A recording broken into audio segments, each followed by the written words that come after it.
नमस्कार, मी अस्मिता. स्वागत आहे तुम्हा सर्वांचं माझ्या चॅनलमध्ये. नुकताच मार्गशीर्ष महिना संपलेला आहे आणि पौष महिन्याला सुरुवात झालेली आहे. पौष महिना सूर्यपूजनासाठीचा विशेष असा महिना आहे. पौष महिन्याच्या रविवारी सूर्यपूजा केल्याने सूर्य भगवान आपल्यावर प्रसन्न होतात आणि त्याचं फळ आपल्याला ते देतात. सूर्यदेवता अशी एकमेव देवता आहे जी नित्य नियमित आपल्याला न चुकता सकाळी साक्षात त्यांचं दर्शन देत असते. सूर्यकिरणांमुळे पूर्ण संसार हा प्रकाशित होतो. नित्य नियमित सूर्याची पूजा केल्याने, सूर्याला अर्घ्य दिल्याने, सूर्यनमस्कार घातल्याने, सूर्याचा मंत्र बोलल्याने आपल्या जीवनात प्रगती येते. सूर्यपूजा कशी करावी, का करावी, कुणी करावी, पूजेची मांडणी कशी करावी, पूजेचे नियम काय आहेत, अशी सगळी सविस्तर माहिती आज आपण या व्हिडिओमध्ये पाहणार आहोत. म्हणून सगळ्यांना विनंती आहे, व्हिडिओ हा सुरुवातीपासून शेवटपर्यंत पूर्ण पहा. पूजेला काय साहित्य लागणार ते बघूयात. आधी पूजा मांडणी करण्यासाठी एक पाट किंवा चौरंग, एक तांब्याचा कलश ज्यामध्ये मी शुद्ध जल भरून घेतलेलं आहे आणि थोडंसं गंगाजलही टाकलेलं आहे. आपल्याला हे पाणी सूर्याला अर्घ्य देण्यासाठी लागणार आहे. पूजेला थोडीशी फुलं लागतील लाल पिवळ्या रंगाची, 2 विड्याची पानं, एक सुपारी गणपती म्हणून मांडण्यासाठी, अगरबत्ती, तुपाचा दिवा, हळदी कुंकू, कलावा म्हणजे चमौली लागेल सूर्याला वस्त्र अर्पण करण्यासाठी, तांदूळ, तीळ, एका वाटीमध्ये तांदूळ आणि मुगाची डाळ हा नैवेद्य मी घेतला आहे खिचडीचा सूर्याला देण्यासाठी. एक फळ घेतलेलं आहे सफरचंद, गुळ खोबऱ्याचा नैवेद्य घेतलेला आहे, वटाण्याच्या शेंगा आहेत, हरभरे आहेत, गाजर आहे, तुमच्याकडे गव्हाच्या ओंब्या असतील, ऊस असेल, बोरं असतील तुम्ही तेही घेऊ शकता. सूर्यनारायणाचा फोटो किंवा फोटो नसेल तर तुम्ही रांगोळीनेही सूर्य काढू शकता. ही पूजा सूर्याच्या प्रकाशामध्येच करायची असते. जिथे सूर्यकिरणांचा प्रकाश येईल अशा ठिकाणी बाल्कनीत तुम्ही करू शकतात किंवा ते शक्य नसेल तर तुम्ही देवघरातही करू शकता. पूजा मांडणी करण्याच्या अगोदर जागा ही स्वच्छ करून घ्यायची आहे. एखादं पवित्र जल शिंपडून किंवा गोमूत्र शिंपडून शुभचिन्ह स्वस्तिक काढून घ्यावं आणि मग त्यावर पाटाची मांडणी करावी. पाटाभोवती रांगोळी काढून तिथली जागा सुशोभित करावी. पौष महिन्याच्या पहिल्या रविवारी ही पूजा करावी. या प्लेटचा वापर करून मी सूर्य काढणार आहे. तुमच्याकडे जर रेडीमेड ठसा असेल सूर्याचा तर तुम्ही तोही वापरू शकता.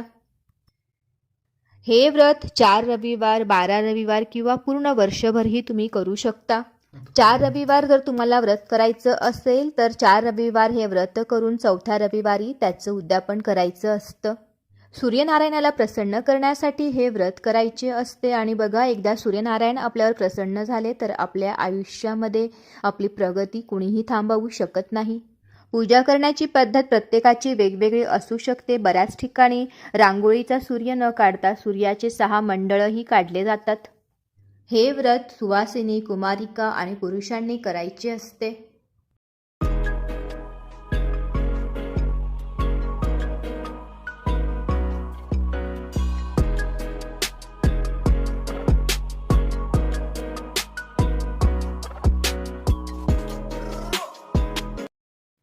सूर्याची रांगोळी काढून झालेली आहे. आता उजव्या बाजूला आदित्य आणि राणूबाई ही काढायची आहे रांगोळीने.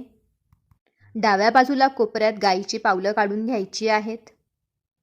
2 विड्याची पानं घेऊन गणपतीचा विडा मांडायचा आहे. त्यावर थोड्याशा अक्षता टाकायच्या आहेत आणि एक सुपारी स्थानापन्न करायची आहे. तुम्ही याऐवजी गणपतीची मूर्तीही ठेवू शकता.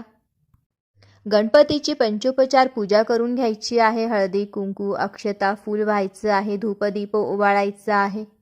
गणपतीला वस्त्र अर्पण करायचं आहे. जो कलावा आपण घेतला आहे तो वाहायचा आहे.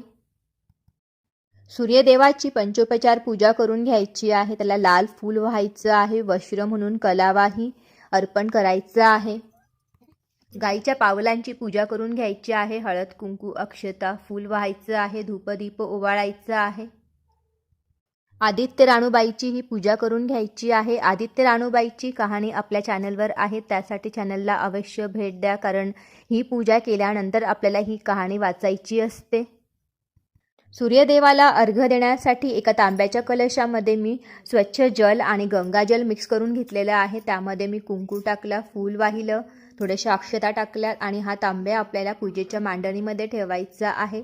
आणि नंतर या जलाने आपल्याला सूर्याला अर्घ्य द्यायचे आहे. तीळ मी घेतली आहे एका वाटीत, ती आता आपण सूर्याला अर्पण करणार आहोत.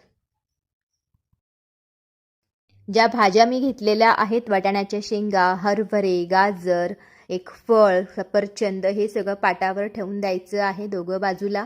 सूर्याची पूजा करताना तांब्याचा दिवा, तांब्याचा कलश वापरणं अगदी महत्त्वाचं आहे. जर तुमच्याकडे तांब्याचा दिवा असेल तर तुम्ही तो दिवा प्रज्वलित करायचा आहे.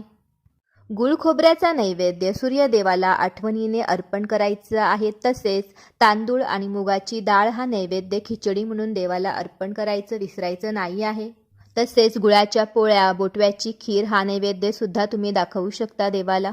अशी सर्व पूजा झाल्यानंतर कहाणी वाचायची आहे आदित्य आणि राणूबाईची, आणि मग नंतर सूर्याचा 108 वेळा जप करायचा आहे. ओम गृणी सूर्याय नमः या मंत्राचा. सूर्यनारायणाची आरती करायची आहे आणि शक्य असेल तर सूर्यसूक्त पाठही म्हणायचं आहे. या पूजेचे काय नियम आहेत ते तुम्हाला मी आता सांगणार आहे. नियम पहिला, सूर्योदयापूर्वी उठावे, स्वच्छ वस्त्र परिधान करावे. लाल वस्त्र सूर्याला अतिशय प्रिय आहे, ते तुम्ही धारण करू शकतात. आणि नंतर आपले केस विंचरावे. सूर्योदय झाल्यानंतर केस विंचरायचे नाही आहेत.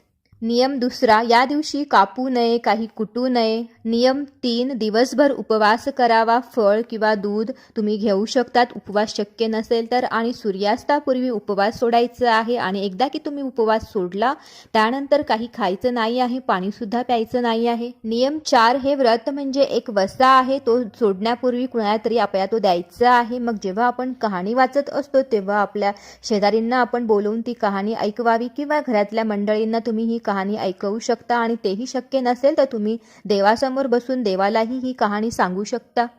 बऱ्याच ठिकाणी हे व्रत अळणं व्रत म्हणून ओळखलं जातं. म्हणजे या दिवशी मिठाचे पदार्थ खायचे नसतात. उपवास सोडताना गुळाच्या पोळ्या, बोटव्याची खीर असे गोड पदार्थ खाऊन उपवास सोडला जातो. 4ही रविवार उपवास करून ह्या व्रताचं उद्यापन 4थ्या रविवारी करायचं असतं. उद्यापनाच्या दिवशी संध्याकाळी किंवा सकाळी तुम्हाला जमेल तेव्हा एखाद्या मंदिरात जाऊन गहू, गूळ, लाल कपडा, केशर ह्या वस्तूंचं दान द्यायचं असतं. तुमच्याकडून जसं शक्य असेल ऐपतीप्रमाणे तुम्ही दान देऊ शकतात. दक्षिणाही तुम्ही देऊ शकतात मंदिरात, आणि गाईलाही घास द्यायचं आहे. सूर्यनारायणाला प्रसन्न करून घेण्यासाठी हे व्रत करायचं असतं. कुंडलीमध्ये सूर्यास्त असेल तर सूर्योदय होण्यासाठी तुम्ही हे व्रत अवश्य करा. हे व्रत केल्याने नक्कीच तुमचा भाग्योदय होईल. आपल्या कुंडलीतील सूर्यग्रह मजबूत करण्यासाठी हे व्रत केलं जातं. ही पूजा करणं शक्य नसेल तर कमीत कमी सूर्योदयापूर्वी उठून नियमित सूर्याला अर्घ्य द्यावे. असं केल्याने तुमचा शारीरिक मानसिक विकास नक्कीच होईल. आणि असं म्हटलं जातं, जो मनुष्य सूर्याला रोज अर्घ्य अर्पण करतो तो सूर्यासमान चमकतो, त्याला या जीवनामध्ये मान सन्मान मिळतो. अर्घ्य अर्पण करताना ओम गृणी सूर्याय नमः हा मंत्र 11 वेळा तरी कमीत कमी म्हणावा. तर ही सर्व माहिती होती रविवारी सूर्याची पूजा कशी करावी, कसं व्रत करावं, उद्यापन कसं करावं. तुम्हाला जर हा व्हिडिओ आवडला असेल तर व्हिडिओला नक्कीच लाईक करा, तुमच्या मित्रांमध्ये जास्तीत जास्त शेअर करा, आणि चॅनलला नवीन असाल तर माझं चॅनल सबस्क्राईब करा. धन्यवाद.